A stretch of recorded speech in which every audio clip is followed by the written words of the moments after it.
Potato using the proper hand position for your guiding hand and your knife hand, as well as some cuts that we're going to be practicing this week. So the first thing I want to do is make sure with my knife hand that I have 3 fingers around the handle, and then my 2 fingers, my index finger and my thumb, on the bolster of the knife, almost touching the blade, as you can see here. My guiding hand, I want to make sure I make what we call a bear claw. We have our fingers tucked back and making sure that the tips of our fingers are not sticking out for safety reasons, obviously. So I also want to work on a 45-degree angle. My knife is going to be held on a 45-degree angle. My hand is going to be on a 45-degree angle. And when I cut, what I like to do is get my proper position. I have my cutting board right here up against my chest here, or right here against my navel. And I'm going to square off one end of the potato. And I'm going to slice down and forward. Okay? You don't want to use the paper cutter method where you just chop down. You want to slice down and forward. I cut that flat end so that I have a flat surface to put down on the cutting board.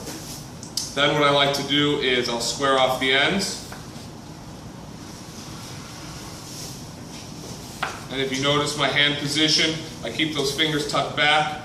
And then again, I'll square off another end. This way I have square surfaces to work with and I can get the cuts that I desire.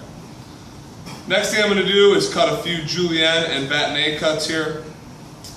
Our julienne cut is 1/8 of an inch by 1/8 of an inch by 2 inches.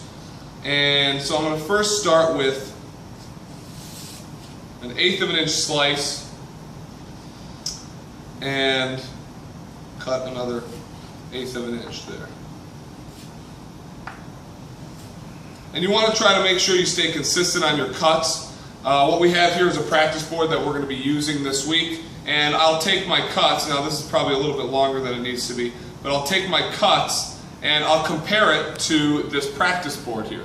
And this practice board will show you the different types of cuts we're going to be practicing here this week. The goal is to get as accurate as you can with your cuts, as well as make sure you practice knife safety and proper hand position. So look forward to doing this with you guys in class. Thanks for listening.